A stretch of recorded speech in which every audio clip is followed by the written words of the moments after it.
अस्सलाम वालेकुम टॉरस, मैं हारिस अज़मी प्रोफेशनल एस्ट्रोलॉजर आपकी खिदमत में हाज़िर हूँ इस हफ़्ते के अहवाल लेकर, इस हफ़्ते की रिसर्चेज़ लेकर। सिर्फ रिसर्चेज़ नहीं टॉरियन, इस हफ़्ते की खुशखबरियाँ लेकर।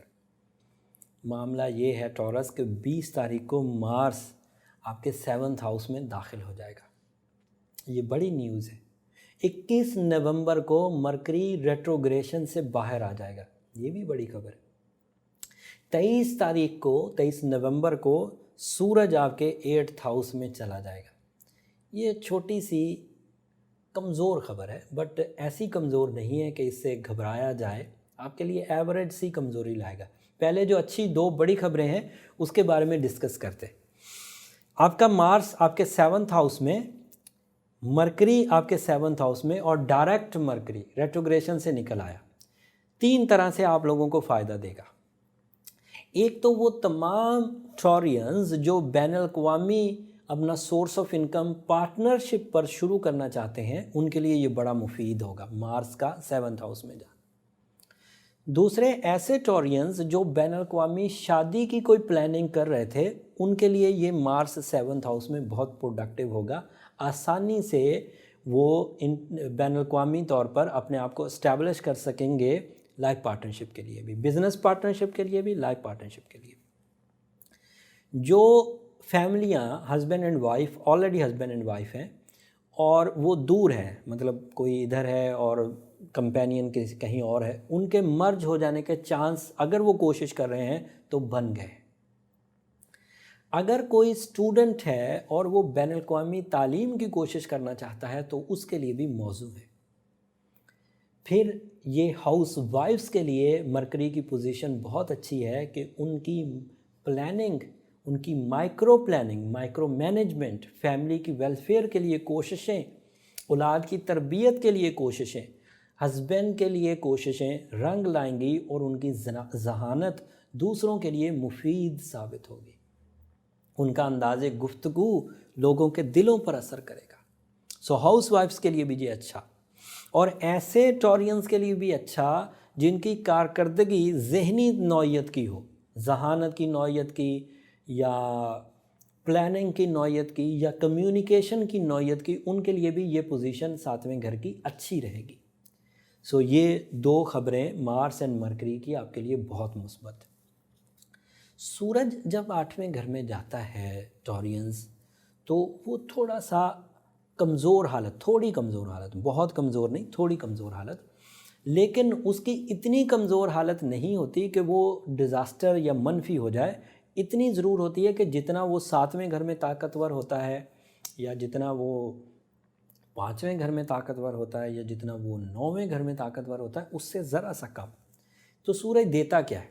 इरादे, नए रास्ते, कुछ कर गुज़रने का जज्बा, कमज़ोरियों का ख़ात्मा, इरादों की कमज़ोरियों का भी ख़ात्मा, जिस्मानी कमज़ोरियों का भी ख़ात्मा। और सूरज की दूसरी ताकत सुने, जब भी लॉर्ड ऑफ सोलर सिस्टम किसी भी कमज़ोर प्लैनेट के साथ जाके मर्ज होता है, उसको ताकतवर कर देता है। जुपिटर 8वें घर में आपका थोड़ा कमज़ोर चल रहा था, वीनस भी आपके 8वें घर में थोड़ा कमज़ोर चल रहा था। अब जब 23 तारीख को सूरज 8वें घर में दाखिल होगा तो जुपिटर की कमज़ोरी भी दूर होगी, वीनस की कमज़ोरी भी दूर होगी। सो आप रोमानवी अचीवमेंट्स के भी कैंडिडेट हो गए, आप जुपिटर की वजह से गुड लक के भी कैंडिडेट हो गए, एंड सूरज की वजह से विनर या विनिंग कैंडिडेट भी हो गए, किसी चीज़ को जीतने या किसी चीज़ के लिए फ़तह हासिल करने के भी कैंडिडेट हो जाएंगे, मतलब 23 तारीख को, 23 तारीख से सो ऑन। सो ये 3 बड़ी तब्दीलियां थी जो आपके लिए ज़िंदगी के कई शोबों को मुज़य्यन करेंगी। इसका फ़ायदा हाउस वाइफ्स उठाएंगी 7वें घर की वजह से, मरकरी के डायरेक्ट होने की वजह से उनकी प्लानिंग को सराहा जाएगा। इसका फ़ायदा स्टूडेंट्स उठाएंगे। इसका फ़ायदा बैनुल-अक़वामी तौर पर शादी करने या बैनुल-अक़वामी तौर पर कारोबार का आगाज़ करने वाले टॉरियंस उठाएंगे। इसका फ़ायदा ऐसे टॉरियंस उठाएंगे जिन्होंने अभी अभी अपनी प्रैक्टिकल लाइफ का आगाज़ करना है। इसका फ़ायदा जो किस्मत की कंप्लेन कर रहे थे, लक फैक्टर की टॉरियंस कंप्लेन कर रहे थे कि उनकी लक चल नहीं रही, वो फ़ायदा उठाएंगे क्योंकि सन एंड जुपिटर आपस में मिलकर कुछ ग्रोथ देगा। सो ये वाली इन्फॉर्मेशंस, ये वाली जो पोजीशन ऑफ प्लैनेट है और इसकी जो इन्फॉर्मेशन मैंने आपको दी है, उम्मीद करता हूँ आपके काफ़ी काम आएगी। جو لوگ تو اس سے فائدہ اٹھا رہے ہیں اچھی بات ہے، انہیں اس کو کنٹینیو کرنا چاہیے۔ جو ٹورینز تھوڑے ویک ہیں اور پرفارم نہیں کر پا رہے یا انہیں ٹائم ایسا لگتا ہے کہ سپورٹ نہیں کر رہا، انہیں ایمرلڈ کی طرف جانا چاہیے۔ اور سورہ شمس اور سورہ یاسین کی سیکنڈ لاسٹ آیت جو میں نے اکتوبر کے اینڈ سے آپ کو تلقین کی تھی کہ مرکری کی ریٹروگریشن تک پڑھیے 21 نومبر تک، وہ ابھی بھی اسے کنٹینیو کریں۔ اس کی وجہ یہ ہے کہ اگلے ہفتے نیا چاند ہوگا، یہ اگلے ہفتے میں ایگزسٹ کرتا ہے، تفصیل اگلے ہفتے بیان کروں گا، لیکن وہ نئے چاند تک ابھی بھی سورہ شمس پڑھیں اور سورہ یاسین کی سیکنڈ لاسٹ آیت 13 دفعہ کنسیڈر کریں۔ اگلے ہفتے وینس بھی اپنا ہاؤس بدل لے گا اور وینس آپ کا رولنگ پلانٹ بھی ہے، سو یہ آپ کے لیے میجر پازیٹیو چینج کی وجہ بنے گا، لیکن تفصیل اگلے ہفتے میں ایگزسٹ کرتی ہے، وہ آپ پر کس طرح اپنے ایڈوانٹیجز یا آپ کے موڈ کو یا آپ کی رومانوی زندگی کو کس طرح مزین کرے گا، تفصیل بیان کریں گے، لیکن اگلے ہفتے تک ابھی سورہ شمس کنٹینیو رکھیے۔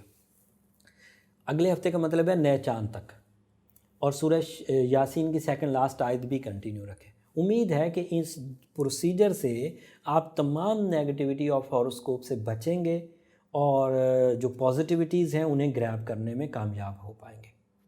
یہ اس ہفتے کے احوال تھے ٹورینز۔ امید ہے کہ اس انفارمیشن کے عوض آپ اپنی زندگی کے اگلے 7 دنوں کے فیصلے اچھے انداز سے لے پائیں گے، اور میری درخواست ہمیشہ کی طرح آپ سے یہ رہے گی، اس مصروف ہفتے میں اس انفارمیشن کے عوض اگر چھوٹی سی بھی کسی پریشانی سے بچ گئے اور یا کسی بڑی خوشی کے حصول میں کامیاب ہو گئے تو مجھے اپنی دعاؤں میں ضرور یاد رکھیے گا۔ آپ کی دعائیں میری دنیا اور آخرت دونوں کی سب سے قیمتی چیز ہے۔ اگلے ہفتے آپ کے رولنگ پلانٹ میں جو چینجز آنی ہیں وہ، اور نیا چاند آپ کی زندگی میں کیا تبدیلیاں لائے گا، وہ دونوں تفصیل سے آپ کی خدمت میں پیش کروں گا۔ تب تک کے لیے اجازت دیجیے، جاتے جاتے چینل کو ضرور سبسکرائب کر لیجیے۔ اللہ نے کے بعد